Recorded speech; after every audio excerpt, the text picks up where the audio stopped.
Hi friends, তোমরা কেমন আছো? তো দেখো, আমি জামাই ষষ্ঠীর সেকেন্ড ব্লগ নিয়ে এসেছি। তো এখন যাব হচ্ছে আমি আমার বাপের বাড়িতে ষষ্ঠী নেওয়ার জন্য। এটা হচ্ছে শনিবারের ভিডিও। তো এখন আছি বিশ্রামগঞ্জ। যাওয়ার সময় এখানে আমরা রেস্ট করি, বাইক দিয়ে যাই। তো এই দোকান থেকে মিষ্টি টিষ্টি নিয়ে যাই। তো এখানে নেমেছি, মিষ্টি নিলাম। তো এখন গুনগুন আইসক্রিম খাবে, আমরা বসেছি। তো গুনগুন আইসক্রিম খাবে, ওর জন্য আইসক্রিম নিয়েছি। দেখো আইসক্রিম খাচ্ছে।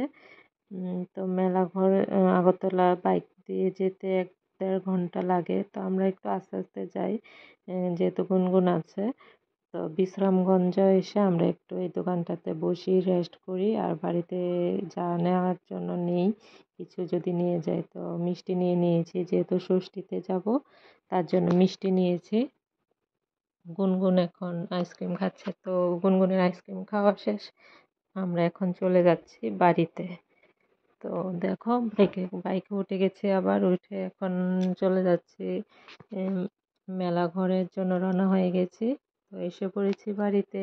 এটা আমাদের বাড়ির রাস্তা গলিতে। তো যাওয়ার সময় একটু ভিডিও করছি। এসে পড়েছি বাড়িতে। বাড়িতে আসা মানে শান্তি। বাপের বাড়িতে কার না ভালো লাগে, সব মেয়েরই বাপের বাড়িতে আসলে আলাদা একটা শান্তি। তো বাড়িতে এসে পড়েছি দেখো। তো ঘরে আসলাম, এটা হচ্ছে আমার ভাই। তো ঘরে এসে একটু ভিডিও করছি। এখন আর কি করব, বাড়িতে এসেছি তো একটু ভিডিও টিডিও করে নিচ্ছি। এখানে জামাই মশাই বসে আছে, দেখুন জামাই ষষ্ঠী নিতে এসেছে। আর আমার মা। তো আসার সময় আম মিষ্টি নিয়ে এসেছি। আর মিষ্টি নিয়ে এসেছি, আম নিয়ে এসেছি। তো এগুলি দেখালাম তোমাদেরকে। এখন হচ্ছে মা ষষ্ঠী দিচ্ছে আমাদেরকে। দেখো গুনগুন বসে বসে দুষ্টামি করছে। তো আমাদেরকে ষষ্ঠী দেওয়া হচ্ছে। বাবু বাইরে দাঁড়িয়ে আছে, বাবু কিছু গেঞ্জি পরেনি উপরে, তো এখানে সামনে আসছে না, লজ্জা পাচ্ছে। তো ষষ্ঠী দেওয়া কমপ্লিট হয়েছে। আর মা আমাদের জন্য লুচি আর পায়েস করে রেখেছে। মা সবসময় লুচি পায়েস করে রাখে। আমি যেহেতু ভালো পাই লুচি, তো তার জন্য লুচি করে রাখে। আর এখানে গুনগুন পায়েস খাচ্ছে, ও লুচি খাবে না। তো এখানে বসে বসে মোবাইল দেখছে আর পায়েস খাচ্ছিল। আর আমি এখানে লুচি খাচ্ছি দেখো। আমার তো ফেভারিট। তো আমি খাচ্ছি। তোমাদের কেমন লাগে লুচি খেতে জানাবে। তোমাদের ষষ্ঠী কেমন কেটেছে এটাও জানাবে। আর আমার জামাই ষষ্ঠীর প্রথম ভিডিওটাও আপলোড করেছি, ফার্স্ট ভিডিও আগরতলারটা, ওইটাও দেখে নেবে। গুনগুন এখন এখন হচ্ছে গুনগুন ড্রয়িং করছে দেখো। এটা হচ্ছে পরের দিন, তো রোববারের ভিডিও। শনিবারে আর ভিডিও করিনি রাত্রে। তো এখন হচ্ছে এটা হচ্ছে সানডে, রবিবারে। তো রবিবারে দেখো বাবু বাজার করে এনেছে, তো এখন রান্না করব। এখন মটন এনেছে, চিংড়ি মাছ এনেছে, তো এগুলি আমি রান্না করব। সব কিছু রেডি করে নিয়েছি, মা মশলা টশলা কেটে দিয়েছে, ধুয়ে দিয়েছে। আর আমি রান্না করব এখন। দেখো কিভাবে রান্না করি। এখানে মশলাটা পেস্ট করে রেখেছি, চিংড়ি মাছের জন্য মাই পেস্ট করে দিয়েছে। আর এখানে গুনগুনের জন্য আলাদা করে মটন রান্না করছি, ও ঝাল খেতে পারে না। তো ওর জন্য আলাদা রান্না করতে হয়, আর এখানে আমাদের জন্য রান্না করেছি আর কি। দেখো কালারটা কি সুন্দর হয়েছে, আর খেতে খুব টেস্টি হয়েছিল। ও নাড়ছে, আমি বলছি আমি ভিডিও করি, তুমি এটা একটু নেড়ে দাও। তো এখানে ওইটা নেড়ে দিচ্ছে আর আমি ভিডিও করছি দেখো। তোমাদের জামাই ষষ্ঠীতে স্পেশাল কি হয়েছে রান্না জানাবে।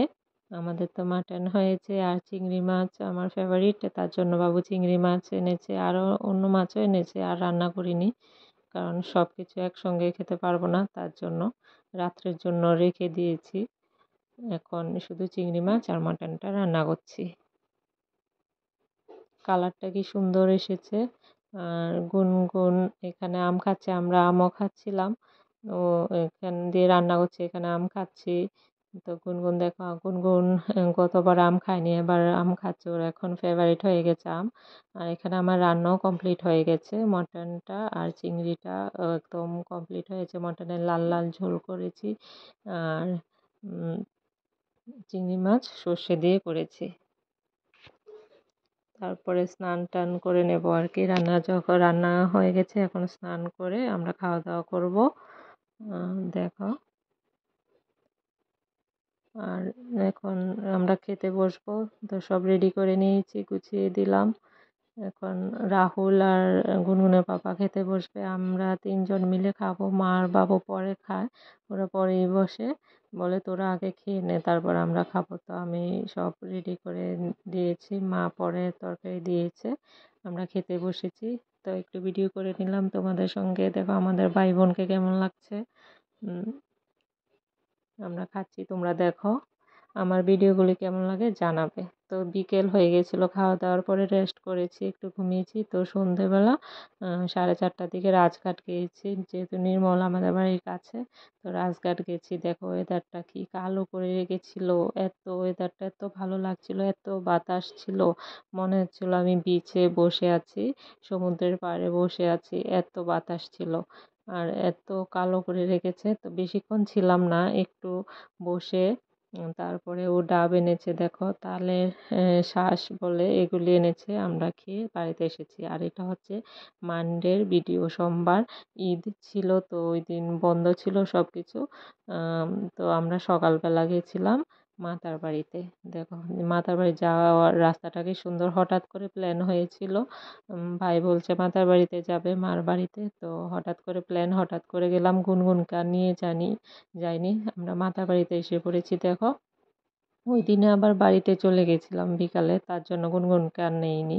দেখো ওই দিন এত লোক ছিল, লাইন একদম এখান থেকে গিয়ে সিঁড়ির নিচে ছিল লাইন, এত বড় লাইন। তো এসেছি, পুজো না দিয়ে কি যাব। তো ও লাইনে দাঁড়িয়েছে, ভাই আর গুনগুনের পাপা মন্দিরের কাছে গিয়ে ভোগটা আমার কাছে দিয়ে দিয়েছিল। তারপর আমি এখানে বসেছিলাম, তো ওরা ওই এখানে মন্দিরের কাছে এসে আমার কাছে ভোগ দিয়েছে। তারপর আমি ভোগ দিয়েছিলাম আর কি। ও বলছে তুমি আর লাইনে দাঁড়াতে হবে না। তো ওই দেখো ওরা এখানে এসেছে, ওইখান থেকে দাঁড়িয়ে বেশিক্ষণ লাগেনি, লম্বা লাইন হলো 1 ঘন্টা মধ্যে হয়ে গেছে। আর ওই দিন বেশি রৌদ্র ছিল না, যেহেতু ওয়েদারটা একটু মেঘলা মেঘলা ছিল। তো ভালোই লেগেছিল। আর মার বাড়িতে গেলে তো খুবই ভাল লাগে, কার না ভাল লাগে। দেখো আমার পুজো দেওয়া কমপ্লিট হয়ে গেছে, এখন তো দিঘির পাড়ে যাব একটু, ওইখানে বসবো, খাওয়া খাওয়া দাওয়া করব, তারপরে বাড়িতে চলে আসব। এখন আইসক্রিম নিয়ে নিয়েছি, আইসক্রিম খাবো দিঘির পাড়ে বসে, তারপরে বাড়িতে চলে আসব। বাড়িতে এসে বিকেলবেলা আবার আগরতলা চলে এসেছি। তো আজকের জন্য আমার ব্লগটা এতটুকুই। তোমাদের কেমন লেগেছে আমার ভিডিওটা জানাবে কমেন্টে। টাটা, বাই বাই, তোমরা সবাই ভালো থেকো।